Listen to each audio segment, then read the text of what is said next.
मंगलमूर्तये नमः। ओम गणाधिपतये नमः।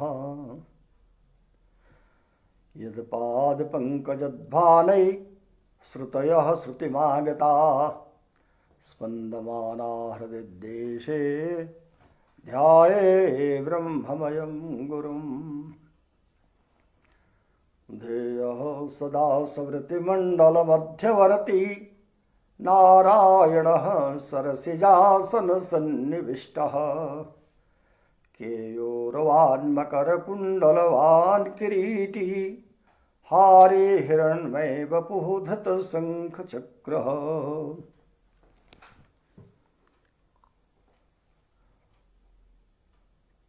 मकर संक्रांति के इस पावन पर्व पर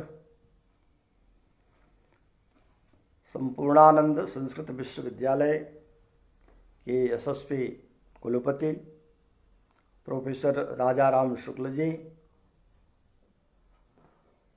वेद विज्ञान अनुसंधान केंद्र के समन्वयक, वेद विभाग के अध्यक्ष प्रोफेसर महेंद्र पांडे जी, इस अनुसंधान केंद्र के संचालक सत्येंद्र यादव जी तथा विश्वविद्यालय के समस्त प्राध्यापक बंधु,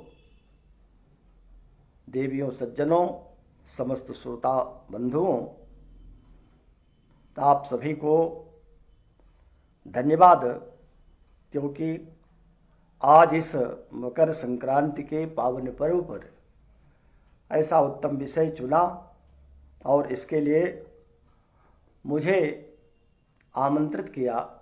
मैं आप सबका आभार भी मानता हूँ और विशेष करके मधुसूदन मिश्र जी ने आमंत्रित किया था और कहा था कि कुलपति साहब की इच्छा है कि इस विषय पर चर्चा की जाए। मैं आप सबका अनुग्रहित हूँ। विषय रखा है कि संक्रांति विमर्श। अब संक्रांति क्या है? इसको संक्रांति तो कहते हैं और जो भी संक्रांति होती है उसको पर्व के रूप में भी मानते हैं, पर्व भी कहते हैं। धर्म से इसका क्या संबंध होता है, अध्यात्म से इसका क्या संबंध है और ये किस प्रकार का पर्व है, इस पर आप सभी के समक्ष जो अवसर मिला है, 1 घंटे का समय है, इस समय को सदुपयोग करते हुए सीधे विषय पर आ रहा हूं। संक्रांति शब्द, पहले तो इसी पर विचार कर लिया जाए। ये 3 प्रकार से, इसमें सम उपसर्ग तो है, क्रम पादक्षेपे अथवा क्रम गतौ धातु से निष्पन्न है, तो यह 3 प्रकार से निर्मित है। एक संक्रमण भी बनता है, दूसरा संक्रमणम होता है, तीसरा संक्रांति कहते हैं इसको। देखें, संक्रमण शब्द तो पुल्लिंग में प्रयुक्त होता है, संक्रमणम नपुंसक लिंग में, और संक्रांति जब कहते हैं तो ये स्त्रीलिंग में प्रयुक्त होता है। अब जो संक्रांतियां होती हैं उसमें से विशेष करके जो मकर संक्रांति है, या कहें कि जो मेष संक्रांति है, कर्क संक्रांति है या तुला संक्रांति है, इनको विशेष महत्ता दी गई है। इसको हम प्राकृतिक पर्व भी कहते हैं। ये है तो प्रकृति का पर्व, पर्व माने पोर होता है, जैसे गांठें होती हैं बांस में या गन्ने के में होती है, उसी प्रकार से जो हमारा ये काल चक्र है, उस काल चक्र की जो गति है, उसमें जहाँ बीच बीच में ग्रंथि आती है, उसी को हम पर्व की संज्ञा दे देते हैं, उसको पर्व कहते हैं। तो यह जो संक्रांति है, इस संक्रांति की विशेषता क्या है, कैसे होती है? तो कहा कि देखिए, जब ग्रहों का एक राशि से दूसरे राशि में परिवर्तन होता है और कभी भी किसी भी ग्रह का जब राशि परिवर्तन होता है तो क्रम तो उसका भी वही है। क्रम का अर्थ ही है पाद निक्षेपण, और पाद माने क्रम। क्रम क्या है? जैसे हम कहते हैं क ख ग इत्यादि, तो क के बाद ख की संविति आई, ख के बाद ग की आई, तो एक एक क्रम से जो बोला गया, इसी क्रम से ये कालचक्र भी चलता है। और यह कालचक्र अगर यौगिक व्युत्पत्ति माने व्युत्पत्ति परक अर्थ करें, तब तो संक्रांति का अर्थ है कोई भी ग्रह एक राशि से दूसरे राशि में प्रवेश कर रहा है, तो वह संक्रांति है। लेकिन जो रूढ़ हो गया संक्रांति शब्द, वो सूर्य के राशि परिवर्तन में ही रूढ़ है। अन्य राशियों के परिवर्तन को हम राशि परिवर्तन, ग्रह परिवर्तन, अथवा हम कहते हैं कि यह गोचर का परिवर्तन है, लेकिन सूर्य के राशि परिवर्तन को संक्रांति की संज्ञा दे दी गई। इसीलिए जहाँ भी संक्रांति प्रकरण होगा ग्रंथों में, ज्योतिष के ग्रंथों में, वहाँ केवल सूर्य की ही संक्रांति की चर्चा की जाएगी। अब प्रश्न ये आता है कि सूर्य की ही संक्रांति क्यों, सूर्य को ही क्यों ये महत्ता मिली, अन्य ग्रहों को क्यों नहीं? तो उसमें कारण यही है कि सूर्य ग्रहों का राजा है और आत्मा है चराचर जगत की। वेदों ने भी कहा कि सूर्य आत्मा जगतस्तस्य, ये जगत की माने जो चलायमान हैं अथवा जो तस्थुस माने स्थिर हैं, तो चराचर की आत्मा सूर्य है। और ज्योतिष शास्त्र भी कहता है कालात्मा दिनकृन मनस्तु हिनगु सत्वम कुजो ग्योवचः। तो कालात्मा दिनकृत, चूंकि ये काल की भी आत्मा है, चराचर जगत की आत्मा है, ग्रहों का राजा है, इसलिए आत्मा रवि, ये तो कहा गया राजानो रवि शीतु क्षितिसुतो नेता कुमारो बुध, ये भी कहा गया है। तो जो सूर्य हैं ये सबसे प्रमुख हैं और ब्रह्मांड में या सौर मंडल में आधिपत्य भी सूर्य का ही है। सूर्य को हिरण्यगर्भ भी वेदों ने कहा। जब भगवान ने अपनी योग माया से प्रकृति में प्रविष्ट होकर के सृष्टि की रचना किया, तो सर्वप्रथम सूर्य और चंद्रमा को बनाया। सूर्य ही सबसे पहले आए। ये तो वेद भी कहता है कि सूर्या चंद्रमसौ धाता यथा पूर्वम कल्पेत। जब हम ऋतम च सत्यम चा विधात तब सोध्यायत मंत्र पढ़ते हैं, तो उसमें ये मंत्र आता है कि सूर्या चंद्रमसौ धाता यथा पूर्वम कल्पेत। सूर्य चंद्रमा को जैसे पूर्व कल्पों में थे, उसी प्रकार से उसके संकल्प से उत्पन्न हो गए। अब जो इस ब्रह्मांड है, ये ब्रह्मांड को कहा कि जैसे दो कड़ाहे होते हैं, समान रूप से कड़ाहे हों, दोनों के मुख को जोड़ दिया जाए तो जो स्थिति बन जाती है, वही स्थिति इस ब्रह्मांड की है। दो कटाहों के मुख को मिला देने से, बड़े कटाहों के मुख के मिलाने से जो स्थिति बनती, वो ब्रह्मांड की स्थिति होते हैं।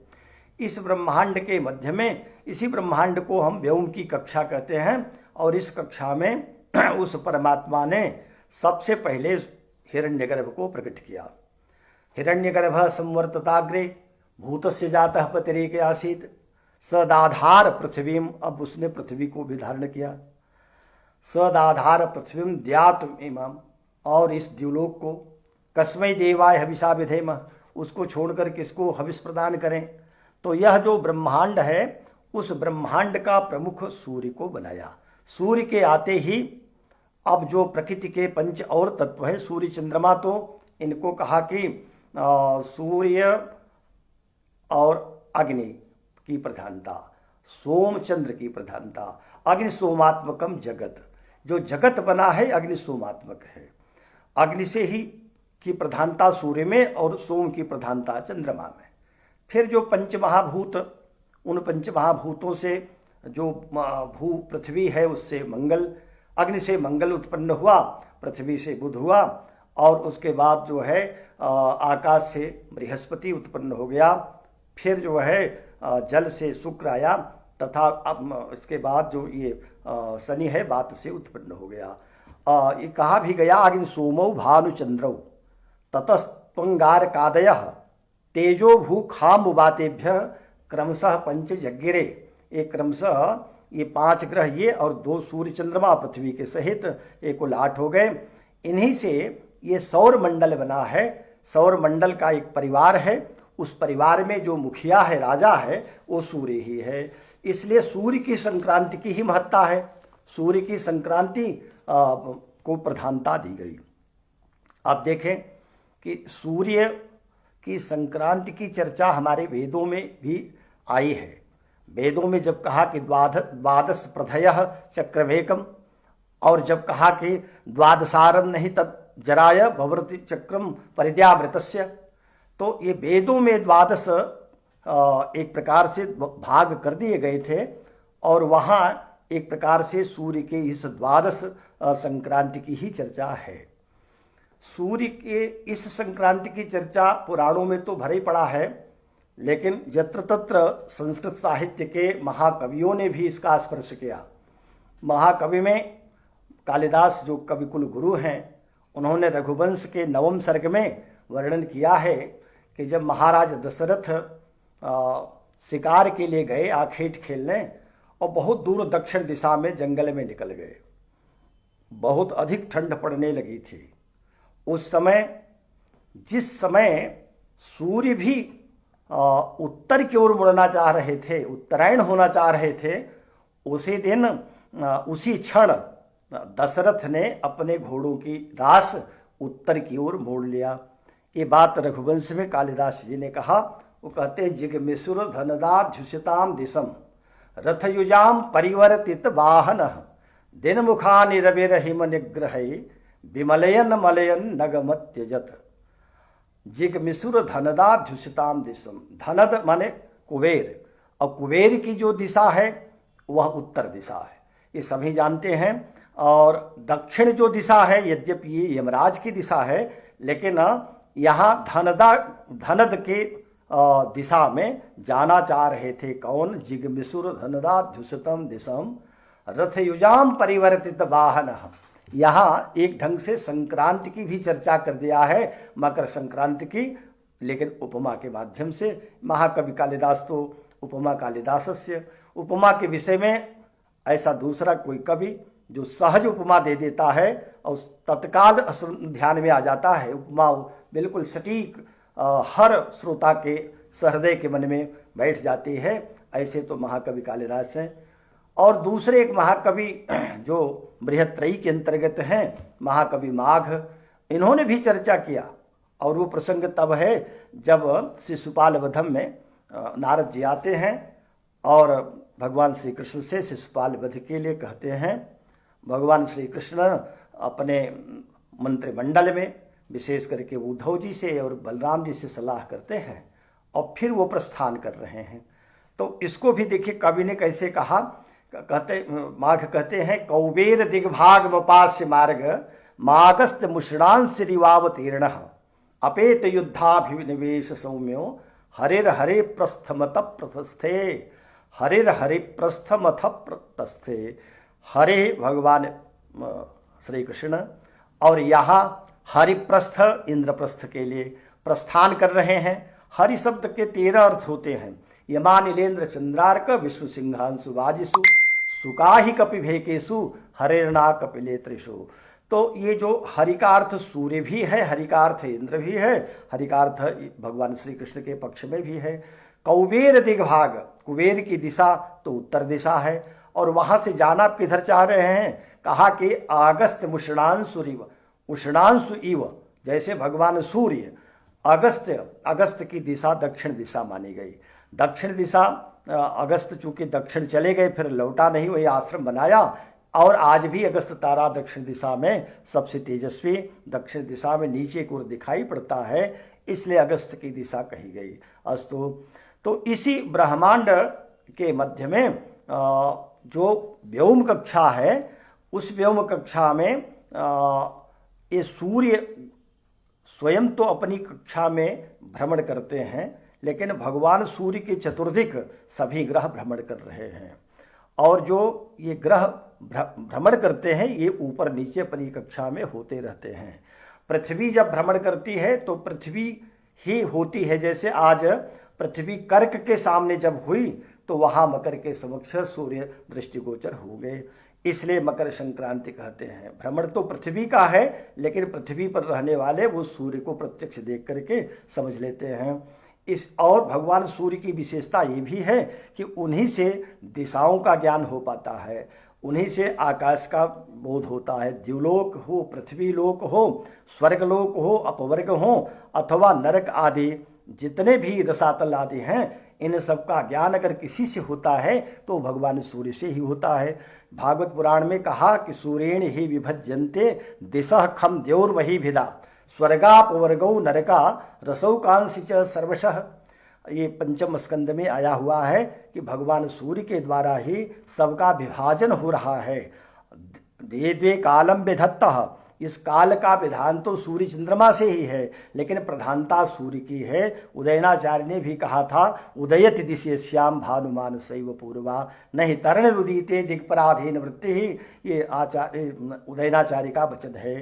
तो भगवान सूर्य के निकलने से, उदित होने से चराचर जगत एक प्रकार से ऊर्जा संपन्न हो जाता है। यस्योदय जगदितम, ये पूरा संसार प्रतिबोध में थी, प्रतिबोध माने जागरण हो जाता है, ऊर्जा आ जाती है। और मध्यम गते प्रसरते प्रकृति क्रियासु, जब मध्य में जाते हैं तो सब अपने अपने कार्यों में लग जाते हैं। अस्तंगते सुपेते, अस्त होते हैं तो सब सो जाते हैं। तो मध्य में कहें कि जब सूर्य निकलता है तो चार दिशाओं में चार माने गए कि ये नगर हैं। पूर्व में कहा भद्रास्व है, यमकोटि है, फिर भद्रास्व है, पश्चिम में केतुमाल है, दक्षिण में लंका और सिद्धपुर उत्तर में है। तो इस प्रकार से सूर्य से ये सब निबद्ध हो जाता है। लेकिन ये भी बात तय है कि भगवान सूर्य तो मध्य में है और सबसे ऊपर जो दिखाई पड़ता है, जहाँ तक गति हुई, जहाँ तक ज्योतिर्विदों ने जाना, वो नक्षत्र लोक को ही सर्वोपरि माना है। तो नक्षत्र लोक से भी यद्यपि ऊपर है, पर वहाँ तक किसी की गति नहीं हो पाई है। और ये नक्षत्र लोक भी बंधे हुए हैं तो ध्रुवों से, दो ध्रुव हैं, दक्षिणी ध्रुव, उत्तरी ध्रुव, और ध्रुव के समीप में सप्तर्षि भी हैं, वो भी नक्षत्र लोकों के समीप में ही माने गए। तो कहा कि ध्रुवबद्धम च नक्षत्रम, ध्रुव से नक्षत्र बने हैं, नक्षत्रैस्य ग्रहा प्रतिनिबद्धा, और नक्षत्रों के द्वारा ग्रह भी बंधे हैं। ग्रहबद्धम कर्म फलम, ग्रहों से कर्म फल बंधे हुए हैं। किसका? शुभाशुभम सर्व जंतु नाम, सारे जंतुओं के शुभ अशुभ जो कर्म फल हैं वो कर्म फल ग्रहों के द्वारा अब सब ज्ञात होते रहते हैं। इसलिए जो है भगवान सूर्य ये कर्माध्यक्ष कहे गए हैं और सूर्य की संक्रांति का बड़ा महत्व रखा गया। और ये भगवान सूर्य की संक्रांति कितनी देर में हो जाती है ये भी प्रश्न आया। तो संक्रांति जो होती है ये बड़ा विवाद का विषय कभी कभी कुछ लोग बना लेते हैं। वस्तुतः ये गहन अध्ययन करने से ही ज्ञात हो पाता है कि जो सूर्य की संक्रांति का स्पर्श काल जो होता है, इसको बड़ा स्पष्ट हमारे आचार्यों ने कह दिया है, हमारे मनीषियों ने कह दिया है। महर्षि गर्ग को देखें, उन्होंने कहा कि सुस्थे नरे सुखासीने यावत् स्पंदन्ति लोचनम तस्य 33तमो भागः तत्परः परिकीर्तितः। माने जब व्यक्ति सुखपूर्वक बैठा हो, आसीन हो, तो जितनी देर में लोचन माने पलक झपक लेती है, तस्य 33, उसका 30वां जो भाग है, तमो भाग, तत्परः, उसको तत्पर की संज्ञा दी गई है। और तत्परात सततमो, उस तत्पर का 100वां जो भाग है, त्रुटिरित्य विधीयते, उसी को त्रुटि कहा है। और कुछ आचार्यों ने कहा कि सूचा भिन्ने पद्मपत्रे त्रुटिरित्य विधीयते, जब सुई से कमल पत्र में छेद करते हैं तो उस समय को त्रुटि कहते हैं। लेकिन जो आचार्य गर्ग, महर्षि गर्ग ने कहा, वो कहते हैं कि पहले तो पलक झपकने का जो समय है, उस समय से 30वां भाग देखें तो तत्पर होगा, और तत्पर का 100वां भाग जो है उसको हम कहते हैं कि यह त्रुटि हो गई। और त्रुटि से त्रुटे सहस्त्र भागो यह स कालो रवि संक्रमः, उस त्रुटि का सहस्त्र भाग माने 1000वां भाग, 1000 भाग, 1000 भाग करना किसके बस का है? कौन कर पाएगा? कंप्यूटर के भी बस का नहीं, कोई नहीं कर सकता इसको। महाकंप्यूटर, सुपर कंप्यूटर भी शांत हो जाएगा। क्योंकि पहले तो हम त्रुटि को ही तत्पर का 100वां भाग करेंगे, फिर त्रुटि का सहस्त्रवां भाग, 1000 भाग। वही काल सूर्य के का संक्रम काल कहा गया है। तस्मिन काले द्रवीभूतम त्रैलोक्यम सचराचरम, चराचर जगत उस समय जब सूर्य का स्पर्श काल राशि का एक राशि से परिवर्तन करते हुए दूसरे में स्पर्श होता है, तो तस्मिन काले द्रवीभूतम त्रैलोक्यम सचराचरम, इस काल को फिर जानता कौन है? कैसे गणना की जाएगी? तो कहा कि ब्रह्मा पितम न जानाति किम पुनः प्राकृतो जनः, ब्रह्मा जी भी इस काल को नहीं जानते। जब ब्रह्मा नहीं जानते तो प्राकृत जन जो दावा करते हैं कि हम बता देंगे कितने क्षण में ये स्पर्श कर रहा है, कहा वो तो मिथ्याभिमान ही है। तस्मात् मुनेन्द्र संक्रांते अर्वाक षोडश नाडिका पश्चात षोडश संप्रोक्ता स्थूला पुण्यतमा तथा, कह दिया कि इसीलिए मुनीन्द्रों ने, श्रेष्ठ मुनियों ने संक्रांति से अर्वाक माने पूर्व में, षोडश नाडिका माने 16 नाड़ी, 16 नाड़ी माने 16 घटी, एक घटी जो होती 24 मिनट की होती है, तो 16 घटी माने 6 घंटा 24 मिनट।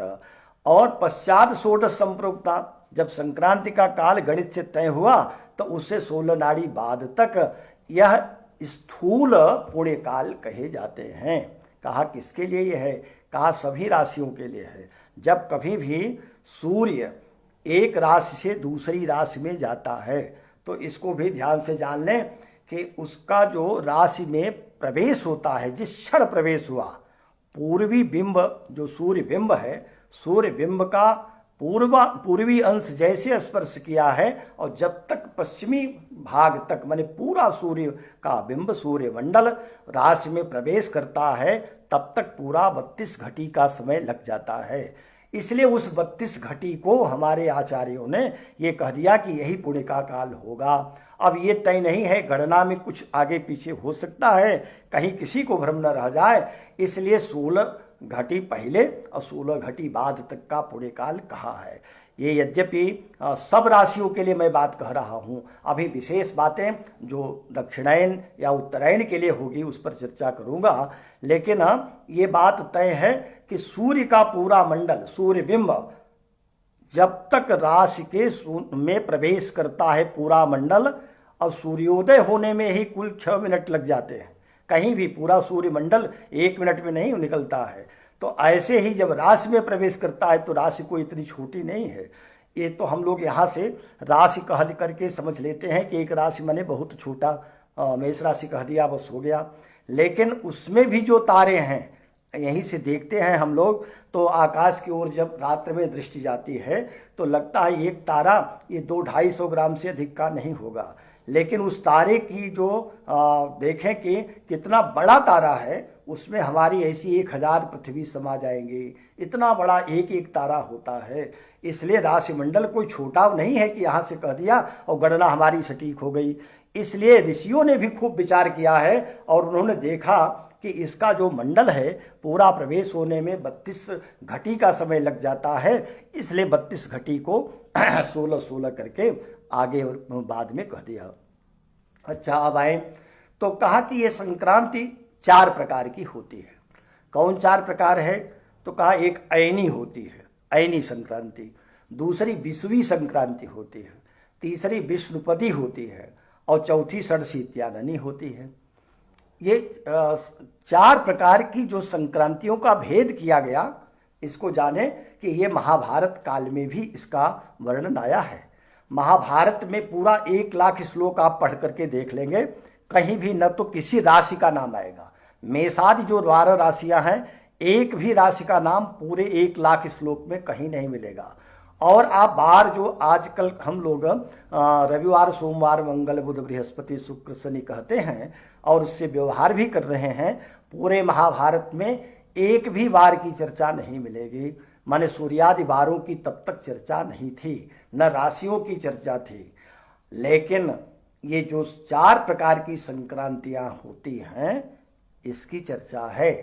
इन संक्रांति की चर्चा करते हुए महाभारत के वन पर्व में जो समस्या पर्व है उसके 200वें अध्याय के 125वें श्लोक को देखेंगे तो वहां लिखा है, अयने विषुवे चैव षडशीति मुखेषु च, अयने विषुवे चैव षडशीति मुखेषु च चंद्र सूर्योपरागे च दत्तमक्षय मुच्यते।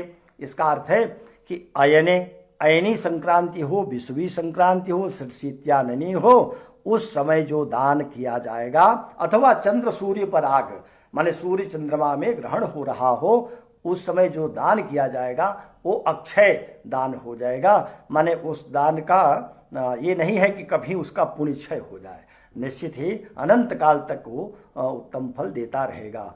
लेकिन यहाँ अभी दान की महत्ता पर चर्चा नहीं कर रहा हूँ। ये बताने का सिर्फ इतना अभिप्राय है कि जब राशियों का भी नामकरण नहीं आ पाया था, तब भी ये सूर्य की संक्रांतियों का, सूर्य के 12 भागों का वर्गीकरण हो चुका था वेदों के काल में भी, स्मृतियों के काल में भी, और ये कहें कि महाभारत में भी ये वर्णन दिखाई पड़ता है। तो ये अयनी क्या है, विषुवी क्या है? अयनी माने जब अयन बदल रहा हो। अयन माने जब धनु से सूर्य मकर में जाएं तो एक तो ये संक्रांति, मकर संक्रांति आरंभ होती है, और दूसरी अयनी इसको भी कहते हैं, सूर्य जब उत्तरायण का काल समाप्त करते हैं, दक्षिणायन में प्रवेश करते हैं, माने मिथुन से जब कर्क में जाते हैं तब भी एक संक्रांति होती है, तो उसको कर्क संक्रांति, दक्षिणायन की संक्रांति, मकर संक्रांति उत्तरायण की आरंभ की, इन दोनों को अयनी संक्रांति कह दिया है। दूसरी विषुवी संक्रांति है। विषुवी माने विषुवत रेखा पर जब समान दिन और रात्रि समान काल में होते हैं, बराबर हो जाते हैं, जैसे तुला में जब प्रवेश करता है कन्या को छोड़ करके, और उधर जब मीन का त्याग करके मेष में जाता है, तब यह विषुवी संक्रांति होती है। अब हुई विष्णुपदी संक्रांति।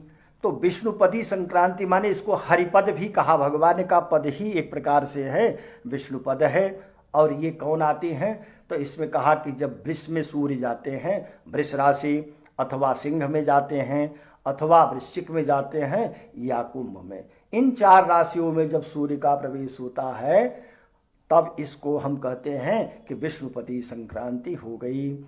और इसी तरह से षडशीत्याननी, षड माने 6 होता, अशीति माने 80, कुल 86 प्रकार के मुख इसके दिखाई पड़ते हैं, इसलिए इसको षडशीत्याननी कहा। तो षडशीत्याननी में मिथुन, कन्या, धनु और मीन, ये 4, इन चारों को कहा गया कि ये षडशीत्याननी संक्रांति है। तो ये 4 प्रकार की संक्रांतियों को, जो 12 संक्रांति मेष आदि राशियों में सूर्य का होता है राशि परिवर्तन, उसको 4 भागों में बांट दिया गया है। तो प्रत्येक संक्रांति जब ये हुआ करती है तो सब में कुछ न कुछ दान करने का, कुछ पूजा करने का, हवन करने का और व्रत करने का अथवा स्नान आदि का फल कहा गया है। ये कब फल मिलता है, कितनी देर तक स्नान कर ले तब फल आएगा? तो कहा कि इसमें अनेक विद्वानों के कुछ विचार, थोड़े थोड़े मतभेद भी हो गए, पर अधिकांश ने बात वही कही है। सभी विद्वानों के मतों को उपस्थित करना तो बहुत समय हो जाएगा, लेकिन कुछ गिने चुने विद्वानों को ले रहा हूँ। देखें, रामदैवज्ञ जिन्होंने मुहुर चिंतामणि लिखा, ये बाद का ग्रंथ है, लेकिन इन्हीं आचार्यों का, जो हमारे यहाँ की प्रसिद्ध संहिताएं थी, उन संहिताओं का आश्रय लिया है और उसी के निचोड़ को लेकर के, सार भाग को लेकर के इन्होंने अपनी मुहुर चिंतामणि बनाई और वस्तुतः बहुत लोकप्रिय हुई। आज भी विद्वत समाज में मुहूर्त के विषय में मुहूर्त चिंतामणि से बढ़िया कोई दूसरा ग्रंथ नहीं माना जाता। इसमें उन्होंने कहा, पुण्यकाल को लेकर के एक वचन कह दिया। रामदैवज्ञ ने कहा, संक्रांति काला उभयत्र नाड़िका। संक्रांति काल से उभयत्र माने दोनों ओर, नाड़िका माने वही घटी, नाड़ी या घटी एक ही होते। पुण्या मता षोडश उष्णगोह, उष्णगोह माने गर्म किरण जिनकी है भगवान सूर्य का की 16 घटी पर्यंत क्या होता है, पुण्य। जब भगवान सूर्य राशि परिवर्तन करते हैं, संक्रांति काल होता है, संक्रांति कालात उभयत्र नाड़िका, दोनों ओर देखेंगे तो 16 घटी। कहा निशीथी, तो मान लीजिए मध्य रात्रि में हो रहा हो, और संक्रांति कब परिवर्तन करेगी ये तो तय नहीं है। सूर्योदय से लेकर के अगले सूर्योदय के बीच तक जितने भी काल हैं, कभी भी सूर्य संक्रांति परिवर्तित हो सकती है। इसलिए खूब चिंतन किया गया, तब कहा कि हाँ, निशीथितो अर्वाक परत्र संकमे पूर्वापराहांतिम पूर्वभागयोः, ऐसी स्थिति आएगी जब मध्य रात्रि में भी संक्रमण होगा। तो अब इसके लिए हम कैसे तय करेंगे कि कब किस संक्रांति का फल आवे, कैसे माना जाए? वचन तो यही कह दिया कि मध्य रात्रि में अगर है तो अर्वाक अब इसको और स्पष्ट किया है हमारे वशिष्ठ आदि विद्वानों ने उनके मतों पर भी देख ले, तब फिर स्पष्ट हो जाएगा। गर्ग ने इस विषय में अपना मत देते हुए कहा, महर्षि गर्ग ने, गर्ग संहिता में उनका ये वचन है कि 63 करकट संक्रांतौ पूर्वतः पुण्य नाड़िका मकरे तूत्तरा पुण्या 44 नाड़िका। इसका अर्थ होता है करकट संक्रांतौ, कर्क संक्रांति से 63 वन 30 घटी, पूर्वतः पहले ही, माने जब संक्रांति कर्क में, मिथुन से कर्क में सूर्य जाएगा तो 30 घड़ी 30 नाड़ी पहले ही पुण्य का काल आ जाएगा। अब मकरे तो उत्तरा लेकिन मकर राशि में सूर्य संक्रमण करे तो उत्तरा माने बाद में, कितना, पुण्या 44 नाडिका, 40 घटी पर्यंत पुण्य का काल रहेगा। ये गर्ग का वचन है। अच्छा, ये प्रश्न आता है कि ये क्यों कहा, ये अच्छा ये गर्ग ने नहीं कहा, श्रीपति ने भी कहा है, और यही बात राम दैवज्ञ की भी है, अन्य विद्वानों की भी है। तो ऐसा क्यों कहा, ये विचारणी है कि मकर संक्रांति में तो बाद में पुण्य आएगा 40 घटी या 30 घटी, कुछ लोगों ने उसको 16 घटी ही कहा, और ये कहा कि कर्क संक्रांति में पहले हो जाएगी। ऐसा क्यों कहा, तो इसके पीछे जान लें यही कारण है कि जो मकर संक्रांति होती है, माने उत्तरायण के सूर्य होते हैं, यह काल अत्यंत पुण्य का काल होता है। जब उत्तरायण सूर्य होते हैं तो देवानां च दिनम दैत्यानां च रात्रि, देवताओं का दिन दैत्यों की रात्रि कह दी गई। और उत्तरायण का सबसे बड़ा लाभ ये है कि दिन बढ़ने लगता है, प्रकाश अधिक मिलेगा पृथ्वी लोक को, इसलिए उत्तरायण का काल जो होता है दिन बड़ा होने के कारण भी इसका महत्व है। तीसरी बात यह है कि इसी दिन से युग का आरंभ भी हुआ था, मकर संक्रांति के दिन से ही युग का आरंभ हुआ, ये वैदिक काल में बात आई है। और वेदांग ज्योतिष में आचार्य लगध ने, महर्षि लगध ने बात कही, वो कहते हैं कि यदा सूर्य चंद्रस्य यदा साका सवा सबौ, जब सूर्य और चंद्रमा एक साथ धनिष्ठा नक्षत्र पर हुए, उस समय क्या हुआ, कहा कि ऐसे काल में स्यात् तदादि युगम माघम, सा स्यात् तदादि, तद तदा आदि युगम, आदि युग हुआ, माघ मास हुआ, हुदकम माने उदक काल हुआ, और तपो, तप माने माघ मास, तो माघ मास भी है, आदि युग भी यहीं से प्रारंभ हुआ था। वर्ष का पहला दिन उस समय होता था, और उसके साथ साथ दिन बड़ा होने लगता था। कई विशेषताएं इसमें एक साथ आ जाती हैं। तो उत्तरायण के सूर्य की बड़ी प्रशंसा है। ठीक वैसे है जैसे हमको अभीष्ट है प्रकाश, अंधकार अभीष्ट नहीं है। अंधकार जिनको अभीष्ट है वो तो दैत्य कुल के लोग होते हैं, या तामस प्रिय जो हैं उनको अंधकार चाहिए, लेकिन प्रकाश की मांग हमेशा रही। हमारे वेद भी कहते हैं कि तमसोमा ज्योतिर्गमय, तमस की ओर मत जाइए, ज्योतिष माने प्रकाश की ओर बढ़िए। और देखें, जब हम लोग चंद्रमा की ओर देखते हैं तो कृष्ण पक्ष भी और शुक्ल पक्ष भी, तो कृष्ण पक्ष में जितना चंद्रमा का प्रकाश मिलता है पृथ्वी लोक को, उतना ही शुक्ल पक्ष में भी मिलता है। दोनों में समान प्रकाश मिलता है, एक रत्ती भी कृष्ण पक्ष में कम नहीं होता। संप्रकाश दुहपाख मह, लेकिन नाम भेद विधि कीन, एक का नाम कृष्ण पक्ष कर दिया, एक का शुक्ल पक्ष कर दिया, शुक्ल पक्ष को श्रेष्ठ कर दिया और कृष्ण पक्ष को बुरा कह दिया। बुरा नहीं कहा, मैंने कृष्ण पक्ष को कहा कि न्यून है और श्रेष्ठ है शुक्ल पक्ष, उसकी महत्ता हो गई शुक्ल पक्ष की, कृष्ण पक्ष की निंदा हो गई, जबकि प्रकाश दोनों में समान है। तो क्या कारण है, कहा बस इतना ही कारण बनता है कि कृष्ण पक्ष में चंद्रमा देखे पहले तो पूर्ण है, कृष्ण पक्ष की प्रतिपदा को चंद्रमा पूर्ण ही रहता है, थोड़ा ही कम होता है, धीरे धीरे घटता घटता अंत में अंधकार में विलीन हो जाता है। अमावस्या पर चंद्रमा का प्रकाश एक बिल्कुल नहीं प्राप्त होता, जबकि शुक्ल पक्ष की प्रतिपदा में चंद्रमा दिखाई ही नहीं पड़ता, बिल्कुल उसका प्रकाश नहीं है, लेकिन द्वितीया से बढ़ता हुआ पूर्णिमा को पूर्ण प्रकाश दे देता है। इसलिए यहाँ तो वृद्धि हो रही है प्रकाश की शुक्ल पक्ष में, और कृष्ण पक्ष में घट रहा है। इसलिए प्रकाश की महत्ता के कारण चंद्रमा के अथवा शुक्ल पक्ष को महत्ता प्रदान कर दी गई, वह काल सर्वथा शुद्ध कहा गया। ठीक यही बात उत्तरायण में भी देखने को मिलती है। उत्तरायण के काल में सूर्य का प्रकाश अधिक प्राप्त होगा, प्रकाश अधिक मिलने के कारण ऊर्जा हमारी अधिक मिलेगी हमें पृथ्वी लोकवासियों को, इसलिए उत्तरायण के महत्व को अधिक माना। तो अब प्रश्न ये है कि उत्तरायण का काल अत्यंत शुभ होता है, और जब हम पुण्य का काल कह रहे थे कि जब उत्तरायण मकर में, मकरे तू उत्तरा पुण्या, मकर राशि में तो उत्तर का बाद का पुण्य आएगा, और जो कृष्ण पक्ष है मकर में और जो कर्क में है, तो उसमें कर्क में क्या होगा कि वहाँ तो पहले ही स्नान दान का पुण्य है। तो ऐसा क्यों?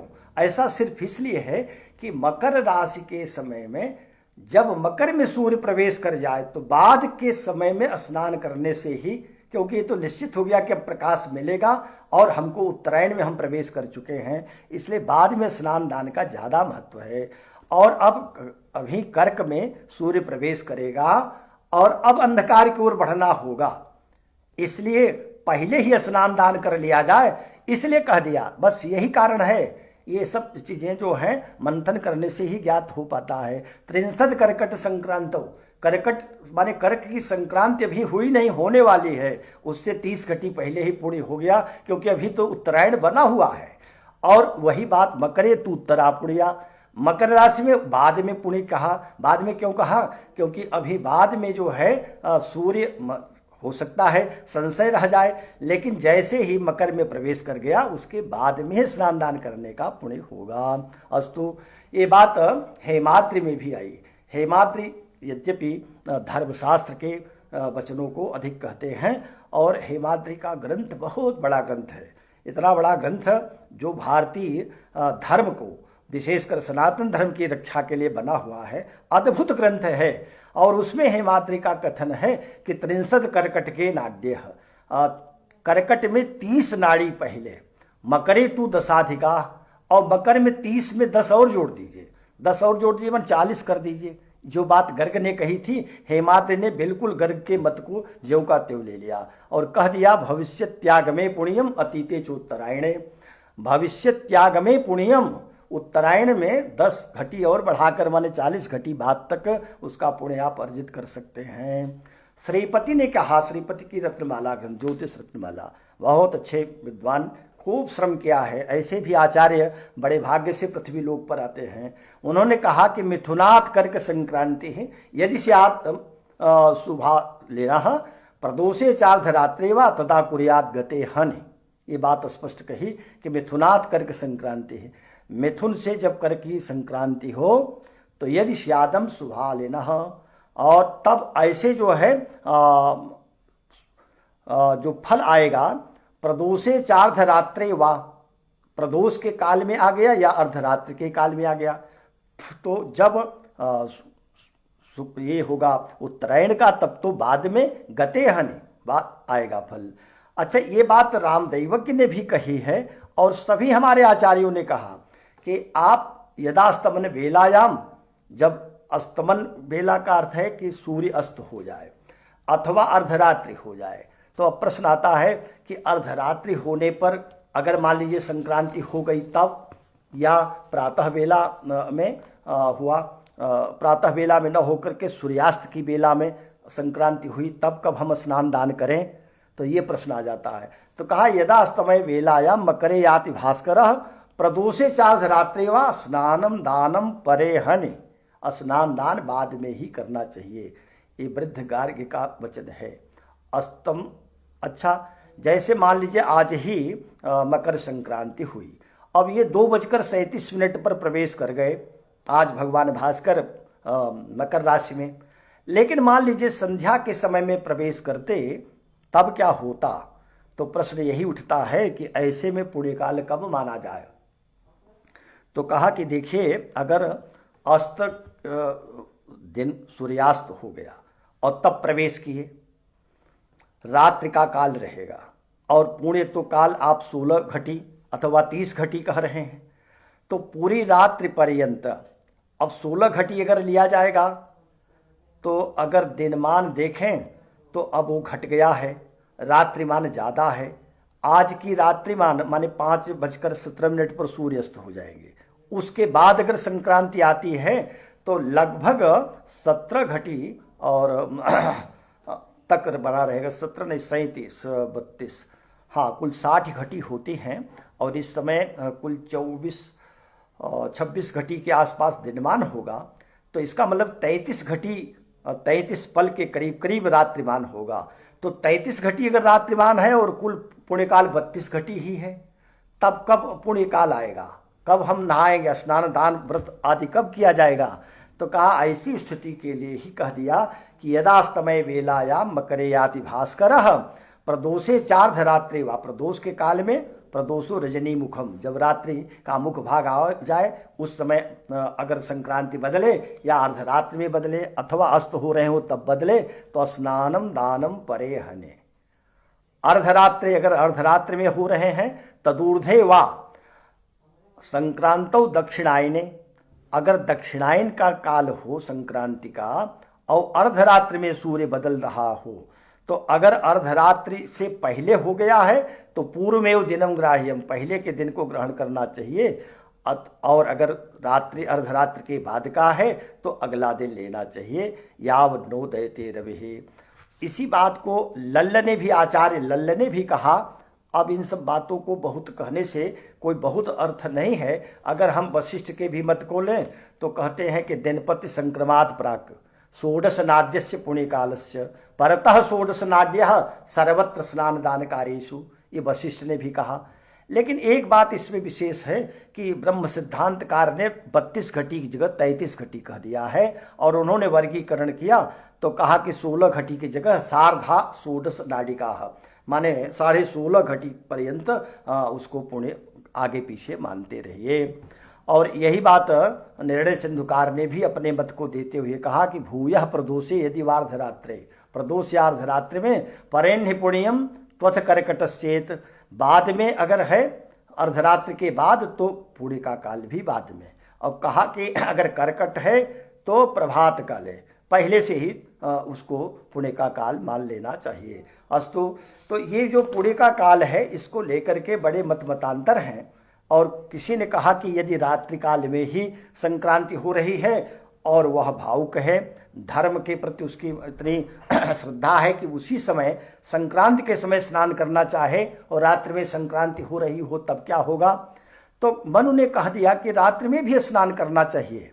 कब करना चाहिए? विशेष परिस्थिति में, नैमित्तिक जब स्थिति बने। तो उन्होंने कहा ग्रहणे अर्कस्य संक्रांतौ, ग्रहण हो रहा हो तो आप रात्रि में स्नान करते हैं कि नहीं करते? तो उस समय तो स्नान करेंगे ही, रात्रि काल में भी। अर्क संक्रांतौ या सूर्य की संक्रांति रात्रि में हो रही हो तब भी। विवाहे, अगर विवाह कन्या का पूजन आदि करना हो, कन्यादान, तो रात्रि में भी। पुत्र जन्मनि, पुत्र का जन्म हुआ हो, जात कर्म संस्कार करना हो तब भी रात्रि में। और काम्य व्रते, कोई काम्य व्रत हो, किसी प्रकार की कामना बस कोई व्रत लिया गया हो, रात्रि का उसका विधान हो, तो उस समय अथवा मरणे, किसी के मृत्यु में भी रात्रौ स्नानम उत्तमम, उस समय भी रात्रि में स्नान कर लेना चाहिए। अब एक बात और, काल विवेककार ने कहा कि जब सूर्य का संक्रमण हो रहा हो तो पुण्य काल उस समय जब बना रहे, 40 घटी पर्यंत कह लें, 16 घटी ही पर्यंत कहें, अथवा उस दिन रवि संक्रमणे पुण्य यो न स्नाति मानवः, जो स्नान नहीं करता है सप्त जन्मांतरे रोगी दुख भाग निर्धनो भवेत। कह दिया काल विवेककार ने कि 7 जन्मों तक फिर रोगी रहेगा अगर स्नान नहीं करता है। अरे स्नान कहीं करे, जहाँ स्नान कर रहा हो वहीं गंगा यमुना का आवाहन करे। गंगे च यमुने चैव गोदावरी सरस्वती नर्मदे सिंधु कावेरी जलेस्मिन् सन्निधिं कुरु, वहाँ बुला ले। वैसे प्रयाग का ध्यान करके, तीर्थराज प्रयाग का ध्यान करके स्नान करे तो सर्वोत्तम। तीर्थराज प्रयाग मिल जाए तो क्या कहना है, और काशी तो काशी ही है, यहाँ भी स्नान का उतना ही पुण्य है। तो कहा कि स्नान अवश्य करना चाहिए, और जितना हो सके, जिसके पास जो हो, कुछ न हो तो थोड़ा ही अपने कमाई का 1 रुपये ही दान करे, करना जरूर चाहिए। क्योंकि संक्रांत्याम यानि दत्तानि, संक्रांति के काल में जो कुछ दिया गया हो, हव्य कव्यानि मानवैः, मनुष्यों के द्वारा, चाहे हव्य दे रहा हो पितरों को, नहीं देवताओं को हव्य दे रहा हो या पितरों को कव्य दे रहा हो, इदम पितरेभ्यः स्वधा कह रहा हो, या चाहे तो इदम इंद्राय स्वाहा, इदम इंद्राय नमः कर रहा हो, तो वो जो भी दे हव्य कव्य अथवा जो कुछ दान करे, जितना भी उसके पास जो है, कहा तानि तस्य ददात्यर्कः, भगवान सूर्य उसको निश्चित ही प्रदान करेंगे।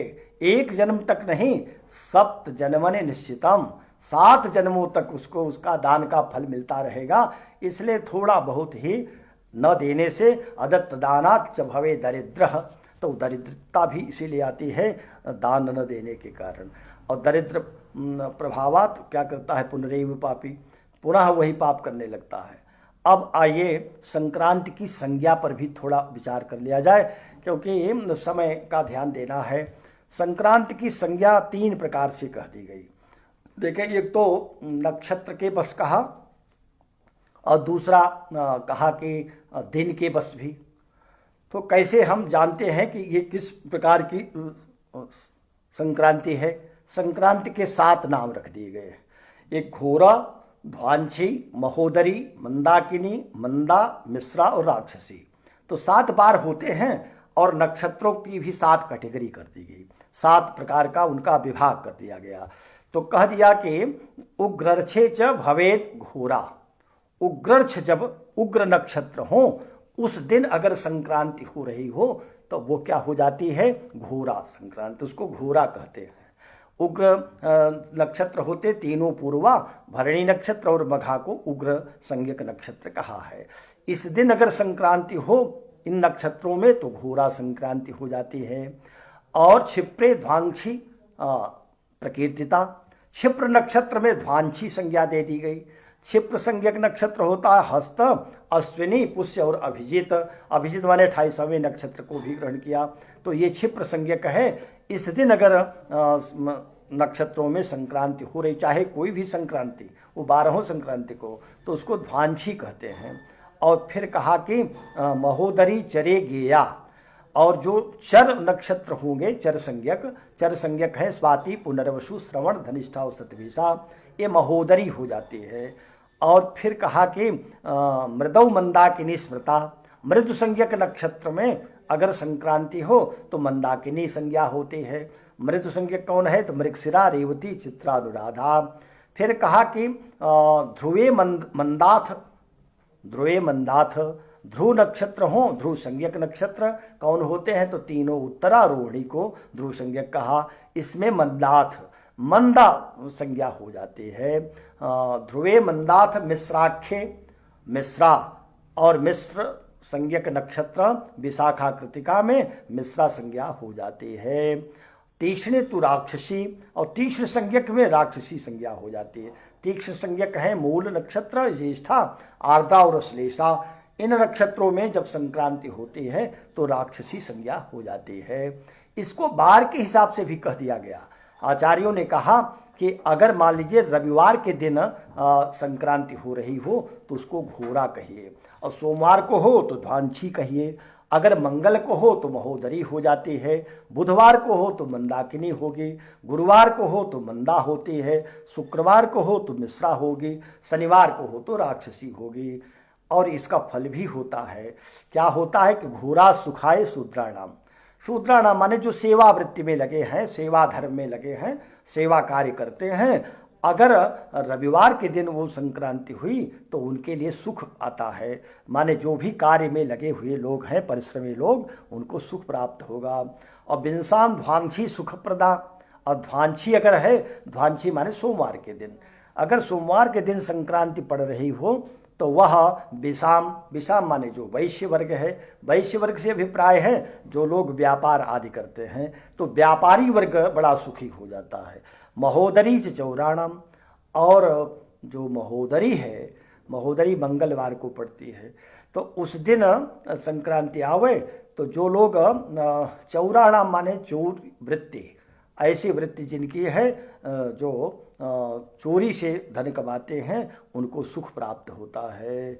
अच्छा, ऐसे राज्ञाम मंदाकिनी, मंदाकिनी जब संक्रांति होगी तो राज्ञाम माने जो प्रशासक वर्ग हैं, शासक वर्ग हैं, राजा लोग, उनको सुख मिलेगा।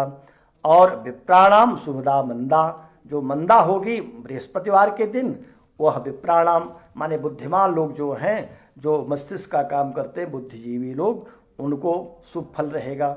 और पशु नाम मिश्रा, जो मिश्रा संक्रांति होगी शुक्रवार को, तो पशुओं को सुख मिलेगा, पशु सुखी रहेंगे। लेकिन जब राक्षसी होगी शनिवार के दिन, तो चांडाल शौचिका, जो सौंडिक होते हैं मदिरा आदि बेचने वाले, अथवा जो चांडाल प्रकृति के लोग होते हैं, उनके लिए शुभ हो जाती है। तो इस प्रकार से संक्रांति का ये बात कही गई कि क्रमशः फल हुआ करता है। एक बात और है कि 3 प्रकार से भगवान सूर्य की संक्रांति होती है, कहीं सुप्त रूप में, कहीं आसीन रूप में, तो इनका भी फल हुआ करता है। ये हम करण के अनुसार जानते हैं। संक्रांति में क्या त्याज्य है और क्या करणीय है, इस बात को विशेष रूप से कहा गया है, इस पर भी थोड़ी चर्चा कर ली जाए। कहा कि त्याज्य कर्म है संक्रांत्याम तैल संयोग, स्त्री भोग पलासनम और दंत धावन काष्ठम च यह कुर्यात पतितो भवेत। जो लोग संक्रांति में तेल लगाते हैं, तैल का संयोग होता है, तैल मर्दन आदि करते हैं, स्त्री भोग आदि करते हैं, पलास मांस आदि खाते हैं, पलासनम दंत धावन काष्ठम च, काष्ठ आदि से दांत धावन करते हैं, दंत साफ करते हैं, वो पतित हो जाते हैं। जब संक्रांति जिस क्षण लग रही हो उस समय ये सब कार्य नहीं करने चाहिए। और 16 घटी का वो भी पुण्यकाल जब तक रहे तब भी इसका विचार करना चाहिए। फिर कह दिया कि सूर्य संक्रांति समयात स्नानम न ज्ञानतः कृतः। अब अज्ञान में कभी हो सकता है स्नान न किया गया हो, भूल गए, नहीं पता चला, बहुत लोग नहीं कर पाते, तब ऐसी स्थिति में क्या करें? तो कहा कि आदित्य हृदय पाठ्यम सहस्त्रम तेन शुद्ध्यति। 1000 आदित्य हृदय स्त्रोत का पाठ कर लिया जाए। 1000 नहीं कर सकते तब तो किसी से करा दिया जाए। अच्छा, ये भी नहीं कर सकते तब भगवान सूर्य से क्षमा मांगना चाहिए, 3 दिन प्रायश्चित करे, ये बात कह दी गई। और फिर कहा कि क्या नहीं करना है, न दोग्ध्या गो महिष्यस्य। सूर्य संक्रांति बदल रही हो तो गाय भैंस भी न दुहे। तस्मात् पूर्वेन भोजनम, भोजन उच्छरण न करे। स्त्री संगमो न कर्तव्य न विप्रेभ्यो विश्राणनम। अब कहा कि विशेष दान क्या क्या होना चाहिए, तो उत्तरे त्वयने विप्रे वस्त्र दानम महाफलम। अगर उत्तरायण के सूर्य हो रहे हों तो वस्त्र दान का विशेष फल है। तिल पूर्वम अनडवाहम दत्वा रोगई प्रमुच्यते। तिल का बना हुआ अनडवाह माने बैल बना ले, दान करे, अथवा तिल का कैसे भी दान कर ले। ये जब संक्रांति हो रही हो, विशेषकर मकर की, तो तिल का बड़ा महत्व माघ मास के लिए कहा गया। तो कहा 6 तिला पाप नाशनी। 6 प्रकार के तिल का अगर हम सेवन करते हैं तो बड़े से बड़े पाप नष्ट हो जाते हैं। कैसे है? तो तिलोदकी, तिल का जल पिए, जल में तिल डाल दें और उस जल को पिए। तिलोदवर्ती, तिल का उपटन लगाएं। और तिलोदकी, तिलोदवर्ती और तिल होमी, तिलोदका, तिल का हवन करें, तिल का दान करें, तिल का तेल लगाएं इत्यादि। तिल के 6 प्रकार से सेवन करने से कहा कि ये 6 तिला पाप नाशनी, बड़े से बड़े पाप नष्ट हो जाते हैं। उत्तरायण के सूर्य में तो स्वाभाविक है कि इसकी महत्ता बहुत है, लेकिन सभी संक्रांतियों का महत्व है। किसी भी संक्रांति में हम स्नान दान करते हैं तो वह निश्चित ही बहुत उत्तम फल देने वाली रहती है। अब एक बात और कहते, जो कराता कि संक्रांति से हम कैसे जान सकते हैं कि क्या फल होने वाला है। तो संक्रांति के अनुसार जिस नक्षत्र में संक्रांति हो रही हो, देखें कि उस संक्रांति की आधार संज्ञा मान लें। जैसे आज नक्षत्र है श्रवण, तो श्रवण नक्षत्र में संक्रांति हुई है। अब यही आधार बन गया, इसको आधार मान करके हम गिनते जाएं।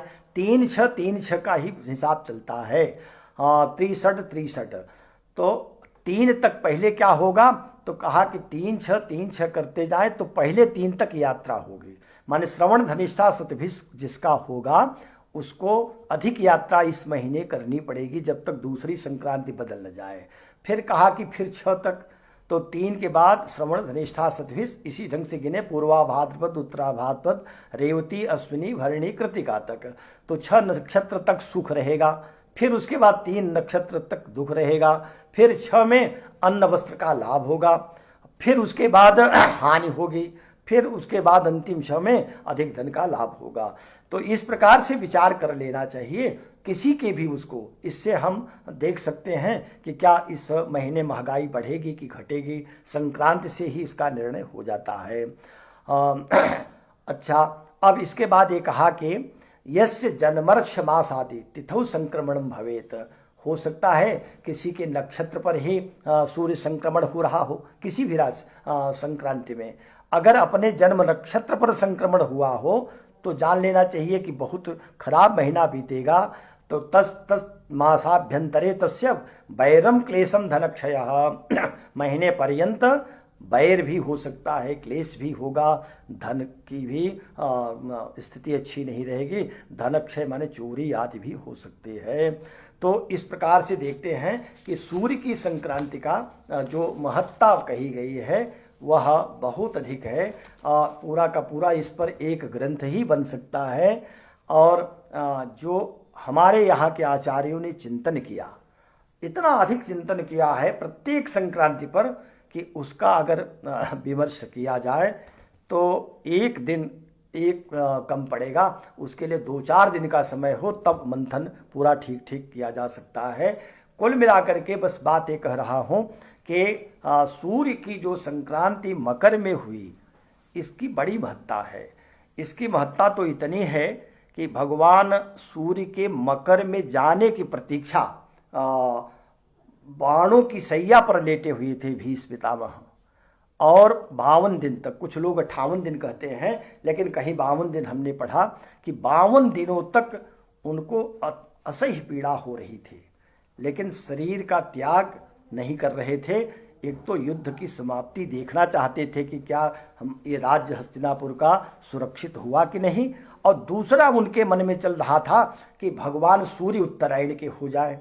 ये बात भागवत पुराण में भी आई है और युधिष्ठिर से धर्म पर चर्चा कर रहे थे। धर्मम प्रवदतस्तस्य स कालः प्रत्युपस्थितः। धर्म पर विचार करते हुए वह काल उपस्थित हो गया। यो योगिन छंद मृत्यो विशेषस्तुत्तरायणम।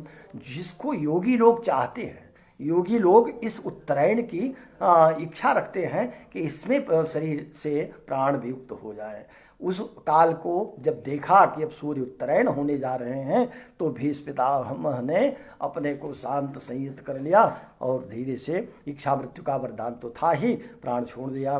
तो मकर संक्रांति के दिन प्राण छूटने से मुक्ति होगी, ये बात तो कही गई शास्त्रों में।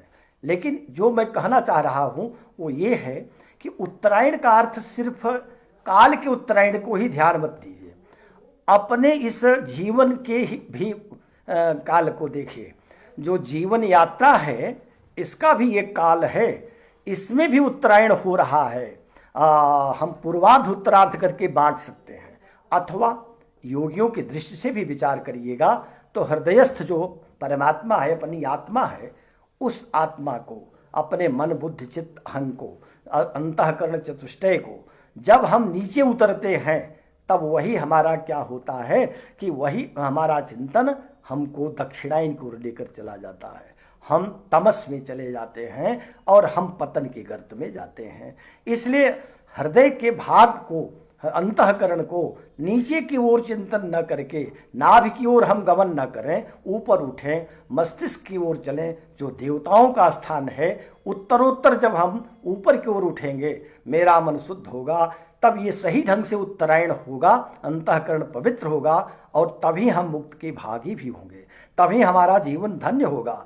अन्यथा फिर जो है, अगर हम इस काल को तो देख लिए, बस स्नान दान कर लिया, ठीक है, शास्त्रों में कहा गया, ज्योतिष शास्त्र तो भरा पड़ा है, धर्मशास्त्र भी इसकी महत्ता को गाते थकते नहीं। लेकिन हाँ, जीवन में हर व्यक्ति को मनुष्य तन मिला, इस तन की सार्थकता यही है कि हम क्रमशः उत्तरायण की ओर बढ़ें। अब दक्षिणायन की ओर नहीं चलना है और सजग रहते हुए जब हम अपना भला करें, और अपने साथ अन्य लोगों का भी भला कर लें, किसी और को हम सुख पहुंचा दें, तो निश्चित ही मानव तन सार्थक होगा। यह उत्तरायण का असली मतलब है। इसलिए भगवान कृष्ण ने कहा कि योगियों का जो शरीर छूटता है वो उत्तरायण में, वह उत्तरायण का दूसरा वहाँ अभिप्राय है, उसमें अध्यात्म का भी पुट है। उस पर आज चर्चा करने का न तो समय है और न अवसर ही है। हम ये कह रहे हैं कि जो आज संक्रांतियों की विमर्श की बात आई, इसमें चूंकि मकर संक्रांति का पर्व भी था, इसलिए थोड़ा मकर संक्रांति के बारे में अधिक बात नहीं की जा सकी। सारी संक्रांतियों की चर्चा आई, एक एक संक्रांति का महत्व है, लेकिन किस संक्रांति का क्या है, अगर इसको विस्तार करेंगे तो काफ़ी समय लगेगा। लेकिन इतना जानते रहें कि हमारे यहाँ कभी जैसे मेष की संक्रांति होती थी, तब उस दिन से मेष संक्रांति होने पर राजा हुआ करता था। नारद संहिता में बात आई, उस दिन का जो स्वामी है वही राजा होता था। लेकिन वर्तमान में मेष संक्रांति के दिन को हम लोग कहते हैं कि वो मंत्री हो गया। आजकल जितने भी पंचांग निकलते हैं उनके यहाँ जो वर्ष का मंत्री होता है, जिस दिन मेष की संक्रांति होगी उस दिन मंत्री मानते हैं, और जिस दिन वर्ष चैत्र शुक्ल प्रतिपदा शुरू होगी वो राजा हो जाता है। लेकिन नारद संहिता और अन्य संहिताओं में मेष की संक्रांति के दिन को ही राजा कहा था। दूसरी बात, मेष संक्रांति जिस क्षण हो रही होगी उस क्षण मेष संक्रांति के समय में जो लग्न चल रही होगी वो जगत लग्न हो जाती है, उसका विचार करते हैं। और कर्क संक्रांति में जो बार होता है उसको सशेष कहते हैं। धनु की संक्रांति के दिन जो बार होता है वो धानेश हो जाता है। आर्द्रा प्रवेश के दिन जो बार होता है उसको मेघेश कहते हैं। ऐसे तुला संक्रांति के दिन जो बार होता है वो रसेश हो जाता है। आज मकर संक्रांति है, आज का जो दिन है जैसे बृहस्पति है तो ये निर्शेष हो जाता है। मीन संक्रांति के दिन के बार को फलेश कह देते हैं। कन्या संक्रांति के दिन जो बार होता है वो धनेश हो जाता है, और सिंह संक्रांति के दिन जो बार होता है वो दुर्गेश होता है। इस प्रकार से पंचांग निर्माण जब करते हैं तो इन सारी संक्रांतियों का विशेष ध्यान दिया जाता है। उस दिन की जन्म चक्र बना करके फलादेश भी किए जाते हैं। मकर संक्रांति से हम आने वाले जो अभी हमारा अन्न नया आने वाला है उस अन्न के उत्पादन को भी देखते हैं कि अच्छा रहेगा कि कैसा रहेगा। ऐसे ही कर्क संक्रांति से जो उधर की फसल होती है उस पर विचार करते हैं। तो एक प्रकार से मकर संक्रांति, कर्क संक्रांति जो ऐनी संक्रांति है, इनका विशेष महत्व है। और आज के दिन तो एक विशेष बात और हुई थी कि आज के दिन ही गंगा जी जो पहले तो स्वर्ग से चली, भगवान विष्णु के पैर से निकली चरणों से, और फिर शंकर जी के जटा में आई, ब्रह्मा के कमंडल से होती हुई, फिर हिमालय से और पृथ्वी लोक पर यहाँ से संक्रमण करती करती अंत में गंगा जी आज के ही दिन, माने जब मकर संक्रांति हो रही थी तब गंगा जी गंगा सागर में समुद्र से मेल कर जाती हैं। और कहते हैं कि वो भोगावती गंगा जी पुनः क्षीर सागर तक पहुंच जाती है समुद्र के माध्यम से, जहां विष्णु भगवान शयन करते हैं, पुनः उनके चरणों में विलीन होती हैं।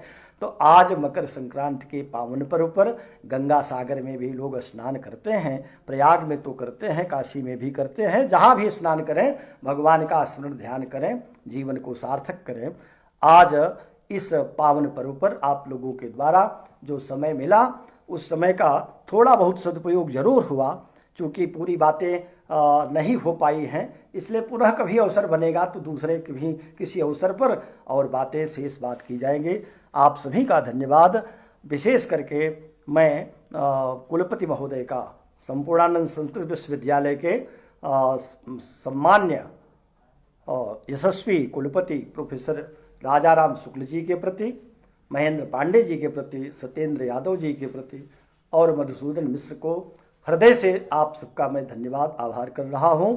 और अपनी बात यही समाप्त करते हुए संक्रांति पर जो कुछ भी कहा गया, जो रुचिकर होगा उसको ग्रहण करिए, और जो इसमें कुछ हो सकता है त्रुटिपूर्ण हो उसको क्षमा प्रार्थना के साथ अपनी बात समाप्त कर रहा हूं। जयतु संस्कृतम, जयतु ज्योतिषम, जयतु भारतम। धन्यवाद, आप सबका धन्यवाद। सर्वे भवन्तु सुखिनः, सर्वे सन्तु निरामयाः, सर्वे भद्राणि पश्यन्तु, मा कश्चित् दुःख भाग् भवेत्।